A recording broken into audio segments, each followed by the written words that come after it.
40 caliber. 40 caliber. You don't own a 40, do you? No, actually, I don't even think I've shot your Glock. True, I don't think you did either. Me neither. It's been that long.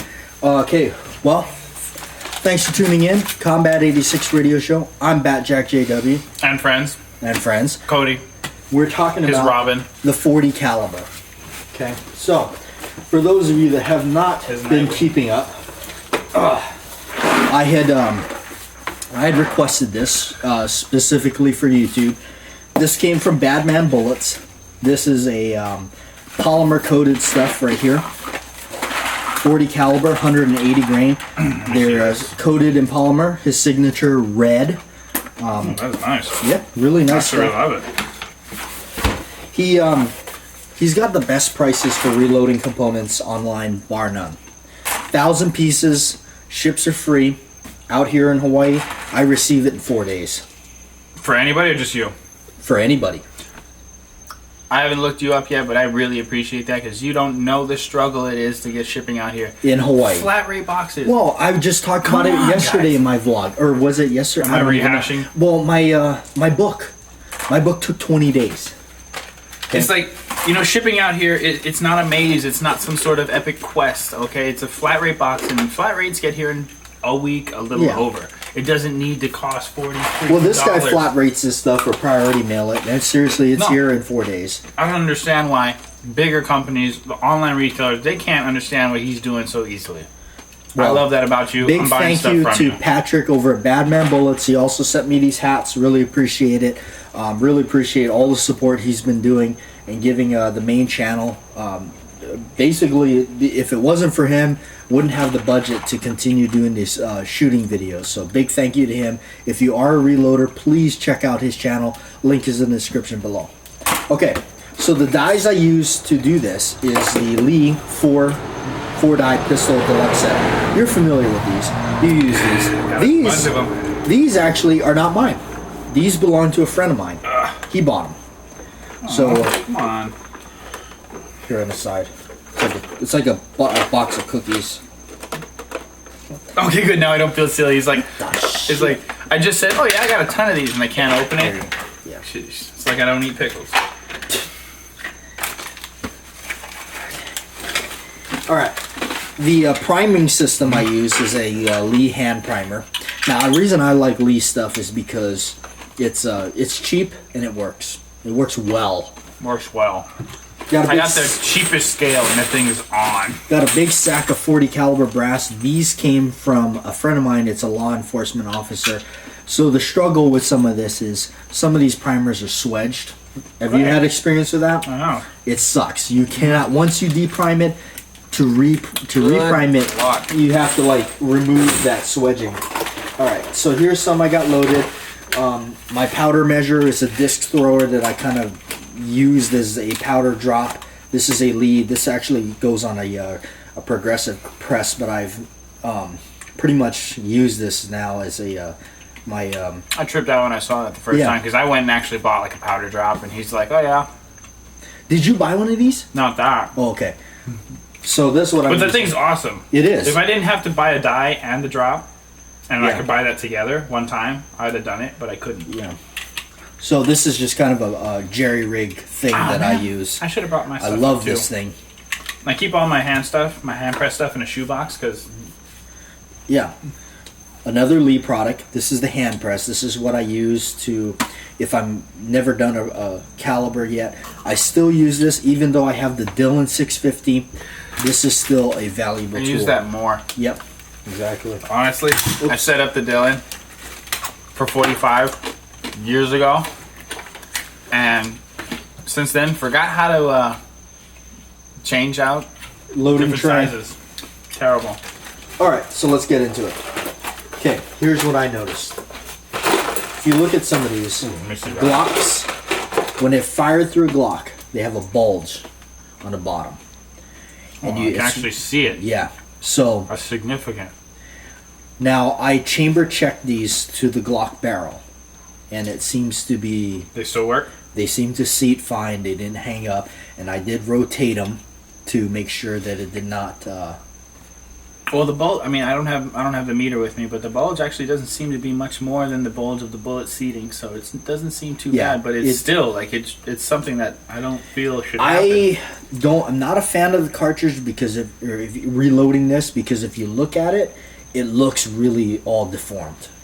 It does. Yeah, it does, doesn't it? I'm looking into the light right now, but this case it's got. I don't know anything about 40. Never shot. I've actually never shot 40. This is the only time I've ever reloaded 40. But yeah, dude, this thing looks like a chicken bone. Yeah. So, I talked to all of them look like chicken bones. I talked to my friend that that's I kind of learned reloading from. That's a case deformation that comes from shooting in a specific gun, or just the Glock. Only Glocks. Yes. So an M&P and 40 wouldn't do it. Well, my concern was if you run that in an M&P or something. Oh, so if you're reloading in mass for a variety of guns. Well, see, the question is, okay, so if Glock has done that to the casing, how does it work in a in something that's not a Glock? Is this when you're about to say that you borrowed another gun in 40, or? Mm-mm. Oh, I didn't. The only gun I have in Excess 40 pressure. is a Glock 23, and this is my. And I'm sorry for those of you that are Glock fans, or I mean not Glock fans, 40 caliber fans. I apologize. I'm not trying to bash it, but I won't buy another 40 caliber handgun. just your personal opinion. It's my That's personal the great thing opinion. about America and guns. Yeah. You buy whatever one you love. And my personal thoughts are I don't like it. But for my main channel, Backjack JW, I am going to do a review on what this polymer stuff does, how it does in a stock Glock barrel. For those of you that are familiar with that, stock Glock barrels have a polygonal rifling and are made to shoot full metal jacket. Not made to shoot cast lead, bare lead bullets. So these are cast lead bullets with a polymer coating. So we'll see how that turns out. And as you can see, like how you were talking about, these are completely coated, so you're not handling lead. I like that. I like a lot of jacketed bullets I get. They don't jacket the back, and even though cast lead is cheaper, for my sake, I buy jacketed because I don't like dealing with it. I don't like wearing gloves, and I definitely don't want to be handling bare lead. I got enough hazards at work. I don't need to kill myself reloading. So this, I mean, off the bat, I'm liking this product. I just need to see how it shoots. But really nice of him to hook you up with this. Got your dice set. Oh, He actually sent a lot more than I wanted him to. yeah, he sent you $1,000. He sent me 1,000, so I got 2 of these. Could have sent you like a Ziploc bag, and you would have been happy. Yeah, but I'm not complaining. Right. He's a good sponsor of our. It's like, oh my god, you sent me too much free bullets. I appreciate his sponsorship. Definitely, this is pretty cool.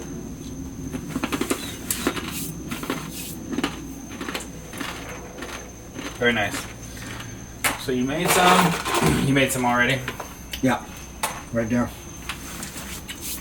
50 of those. I got some other ones. I got about 48 of the other. You trying ones. different powder charges? Yeah. Nice. That'll be good. Let me pause this video real quick. Okay. Back with you. We were just talking about the Swedge primers. What a pain in the Yeah. nuts. And you're saying the 223 stuff comes like that. Some of it. Some of it, The Lake City brass. mostly. But Now, yeah. what have you done to correct that? Or to make it so we can reload it? Just ream it out. Ream it out? What do you use? For a while, I actually had, I can't remember it, but I had a drill bit that fit in there perfectly. Oh. And I was able to actually drill it out, Yeah. which was awesome because I just fixed the drill, and each case, the drill would just be left on, and I just do that.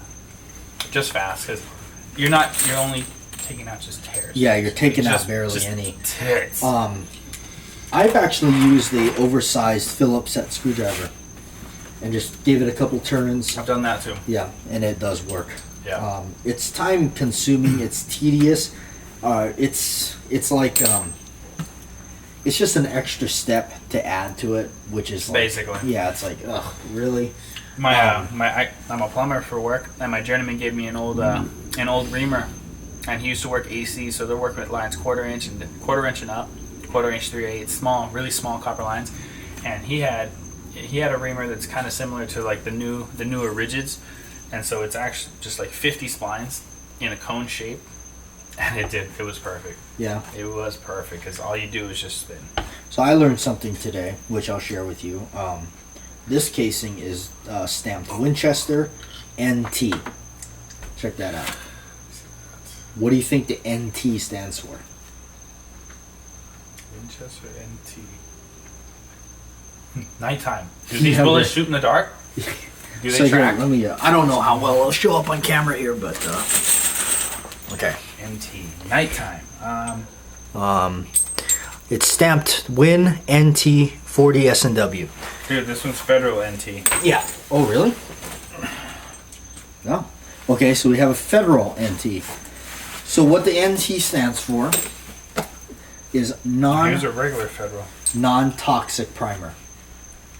So you telling me all my primers are toxic now?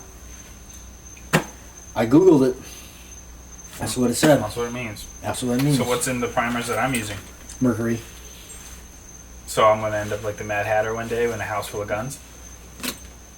Maybe 40 cats, crazy hair. Anyway, please, by all means, continue the video.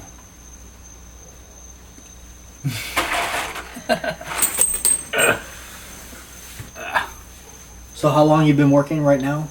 On what? Well, you said 36 hours. What were you talking about? Oh, okay, well, that was a small exaggeration. Okay. So I started work at 6. Yes, yesterday. Yeah, yesterday, and I worked till about 5 o'clock. I went home. Or no, I went to the shop. I got my material for the next day. Got home maybe like 7:30ish, close to 8. I slept for about 2.5 hours, and then I went back to work from 12 to 6. Oh my God. But then, work starts at 6:30, 6:30. How come you didn't sleep longer? Well, I wanted to get my stuff ready for the next day. So, pretty much 12 to before I got here. So, when did I call you? Today? Yeah. Well, when did I show up? Oh. I don't know. Here, yeah. 8 o'clock. So, do the math for me. 6 to 5, 11. Hey, you don't have to do the math. 6 to 5 is 11. And then 12 to 8 is what?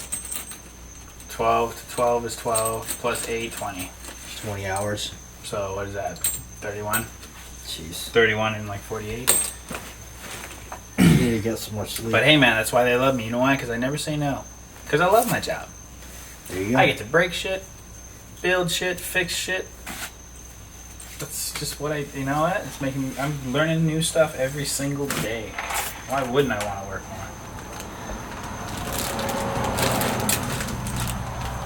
Well, yeah, I'm going to be totally useless as soon as there's all these yummy snacks and this wild turkey gets out of my face. You're going to go home and I'm going to go home and die. hit the sack. And wake up and it's for tomorrow and go back to work. Wake up and go, oh my. Oh my God, why did I let you turk me into this? Drink a lot of water. I did. I have a whole bottle of water right here. Yeah. But yeah, these are nice. Yeah, so that's gonna do a test on that. That's the plan. Well, I mean, the only problem is trying to get to the range. or get me to go with you.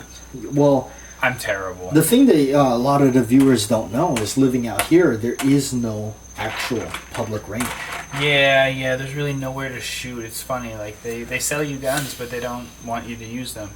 Well, the thing is, there's not really. You have to know somebody. You have to know somebody with property. Private property. Yeah. Which on my main channel, if you see, there's 2 places I've shot. Those are 2 private properties, private land. Pretty much the same thing for me. The only places I end up going now is my friend has ranch land in Miami. Yeah. See, there you go. Same dang thing. So just don't shoot the cows. Yeah, and he's cool with it. So that's it. That's what it turns out to. You have to know some people, and you have to. It's pretty skinny out here. Yep. Not gonna lie. Now I've been blessed that I know that there's the big property I shoot on, not the Coffee Land videos that you see, but the big property. I've known that guy for 10 years now, and I've been able to shoot on his property for 10 years. Really cool guy. Really fortunate to have been able to go up there and pretty much commit mayhem. And it's good fun though. Oh yeah, I tell you, we've done some things up there that we filled these teddy bears full of blood bags. Sweet. We've made up what it was we went to the store and bought a bunch of fruit syrup, Malolo syrup. Oh, Yeah, delicious. for making juice. That's what it is. Fruit punch. Fruit punch. Yeah, I mean. So it's thick, concentrated syrup. It's red. We filled up a bunch of like balloons, water balloons with them, and stuffed them inside these bears, and shot them and blew them open. We used to do these little skits with it. It was really funny. It's a little morbid, but it's fun. It's funny. But we're all manly men here. Well, the thing is, I'm actually really, for me, the fascination of horror effects in horror movies. So I love one of my favorite Popping full of fruit punch. my favorite special effects artist is Tom Savini. Tom Savini is from the 80s, and he kind of was like one of the major guys that did a lot of the effects for a lot of the well-known slasher films of that time. Friday the 13th, the very first one, was all his effects. Friday the 13th Part 4 was all his effects. He did also Creepshow. That was all his effects. The Prowler, the Maniac. What else did he do? He did so much. The Texas Chainsaw Massacre Part 2. These are all his stuff. And the way he would do it was just, low budget. And I know Dawn of the Dead. Dawn of the Dead is another famous one he's done. And there was a scene in Dawn of the Dead when they had to blow up the guy's head. They had to kick open the door. The guy shoots him. Head explodes. All the stuff, it goes everywhere. How he did that was he made a cast of the head and basically filled it with condoms full of blood, put those in there that would disperse the blood. So this guy is like a MacGyver. Yeah, he's like a MacGyver special effects artist. Also in there, he went to the craft service table and picked out all the food. Apple cores, shrimp dip, anything, it went into that head. Sealed it all up, put it on a dummy, went somewhere and blew it off with a real shotgun. And they filmed it. And there you have it. Stuff you can't do today. So that's my fascination with effects. I love the art and the outcome of the effects more so than the actual morbid sense of it. I've always been fascinated with the effects. That's actually pretty interesting. Yeah, it is. I learned a lot. Actually, I have his book called Grand Illusions.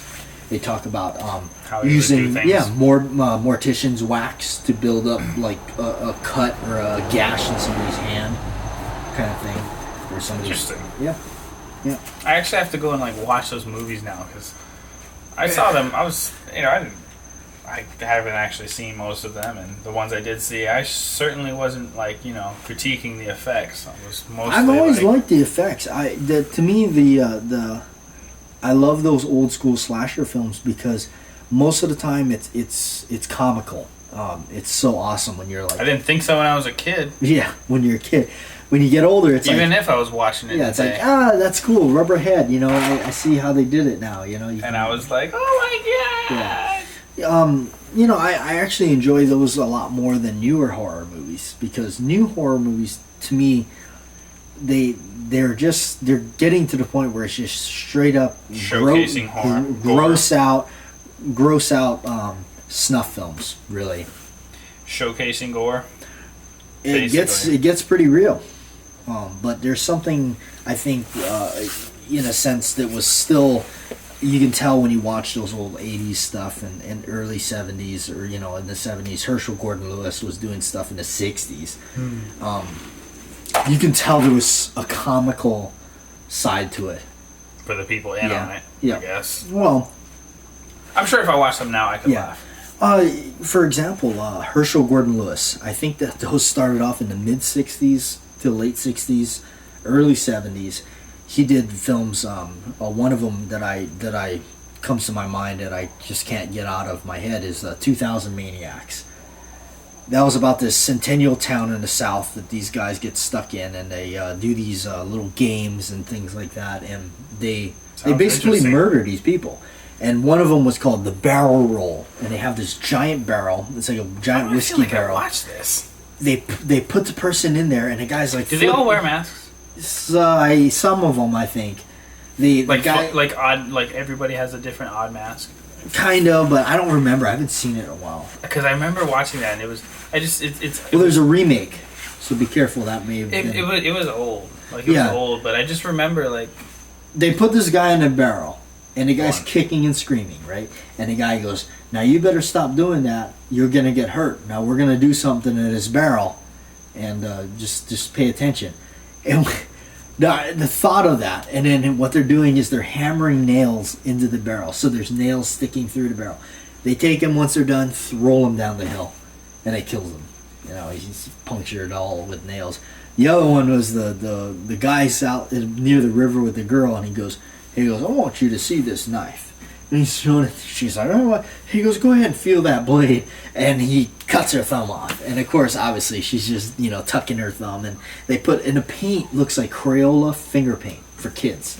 Sweet. Yeah, it's like the goofiest blood you ever saw. It's like total Crayola paint, whatever. Well, I think back in the time, it was. It's something that's definitely been lost in newer ones with so many special effects and such realism. It's a mental thing. You know? It's back there with reading horror books. Yeah. It's using your imagination to fill the gaps where the special effects couldn't quite bridge. And now it's different. Now they can horrify somebody with just their effects, and they don't really require you to think about it or imagine anything. Yeah. So I don't know, I think we're being stunted. Could be. I don't know. Yeah. But yeah, that's kind of interesting. Yeah. Blood bags, huh? Yep. And you were putting them in teddy bears? Yep. Twisted son of a... Oh, what did the teddy bears... Did you not watch Toy Story? What is wrong with you? You murderer. It was something that my dad and I came up with years ago. If any of you remember the kid's name from the first Toy Story, there he is, right here. Andy's the good guy. Sid.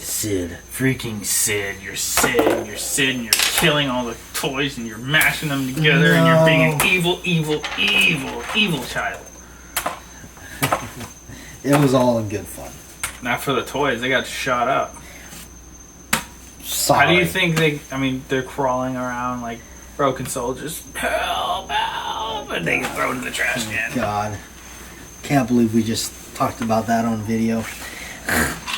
All right. Especially since this was supposed to be a video about 40 caliber. Well, it started as that. Now it's. Well, I think we nailed all the points we were trying to make. Yeah.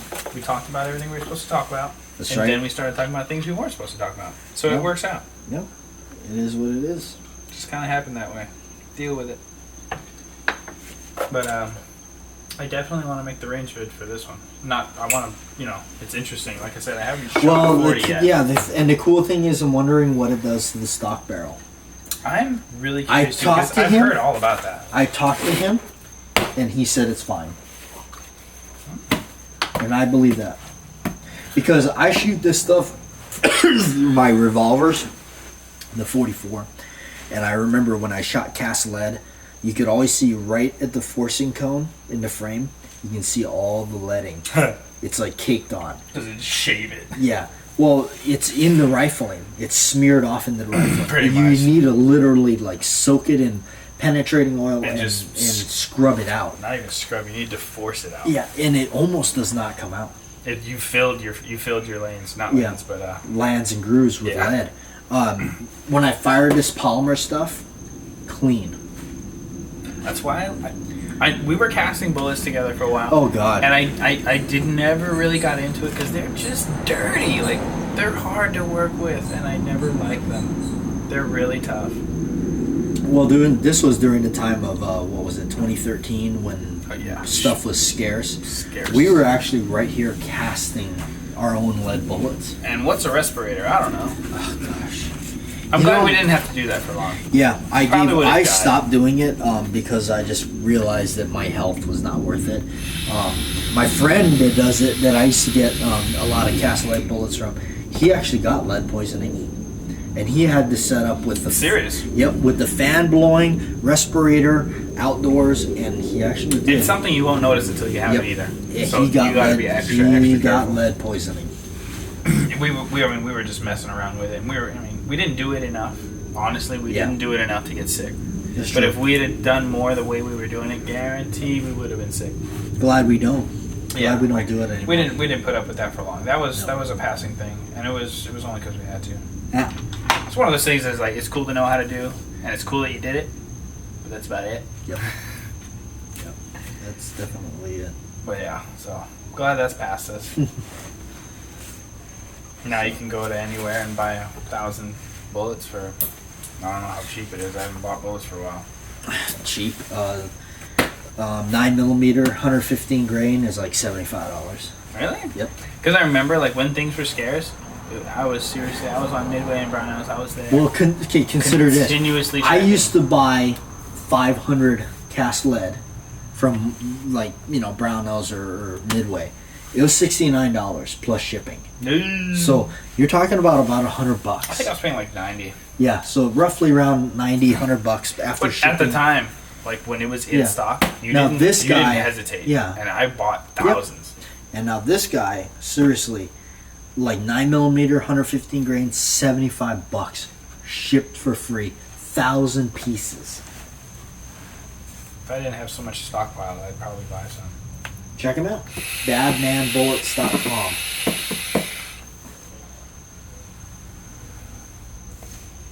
Probably will. I need to get back into it. I got to start reloading again. I stocked up so much, and I'm finally running out of everything. I had to shoot factory 45 last time I went out. I used up all my reloads. It's been like 2 months. My guns have been sitting dirty. They're probably rusty as shit. That's not good. All pitted. Nah, I only took my my Mossberg, my AR-15, and my 1911, so they should be fine. Yeah. They're all built to be beaten. Yeah. I didn't take any, delicate guns. That's the thing. Like, I'm so lazy now. I'm like jaded because I used to take all my guns before, and now I'm like, no, I'm gonna take my Mossberg shotgun, which you could probably leave outside for 5 months and it'll be fine. AR-15 thing is never. Hold on. I haven't had a single problem with that gun. Not one time. Through thousands and thousands of rounds. And I'm telling you, I shoot the cheapest shit I can buy. $6.99 steel cased, raw, savage ammunition. And I love it because I don't have to pick up the brass. And I just go through it, and that gun is never, not once jammed up. Ever. Nice. So proud of that gun. By the way, if you're familiar with the main channel, that video we did on the green tip ammo where we shot the galvanized pipe, that was your ammo and your rifle. It's a CMMG rifle, and I'm super happy with their stuff, man. I love it. I also have their 22 upper. Really what's the green tip called? The M80 what? M885 something like penetrator, that. I think. The penetrator. Go look it up on my channel, Batjack JW. Go to that little magnifying glass at the top. Type that in. You'll see us there doing that video. It was fun. Yeah. There's actually a difference. That steel core, man. Funny story, and maybe I can even get you the video too. I took it with my phone, but we were shooting up above YPO. There's a small little back road that takes you up to this little thing that shoots into a hill, and there's all of these trees. It's those trees that they grow to sell. They cut down for paper, but this is just like random ones that kind of got off the track. Those penetrators, one 30 round mag, I was able to saw a tree down. Wow. So That's cool. Actually, I lied. 4 rounds of 7mm and my 30 round mag, we chopped a tree down. And don't feel bad like we killed a tree for nothing. We actually ended up dragging it out, sawing it up, and then filling the road in with it. So it worked out. Well, I guess that concludes Yeah, I think this we little talked about, chat video.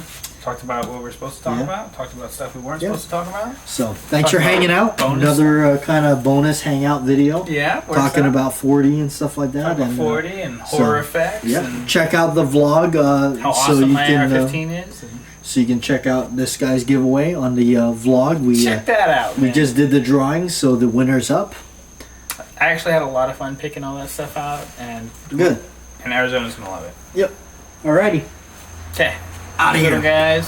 Shoot that.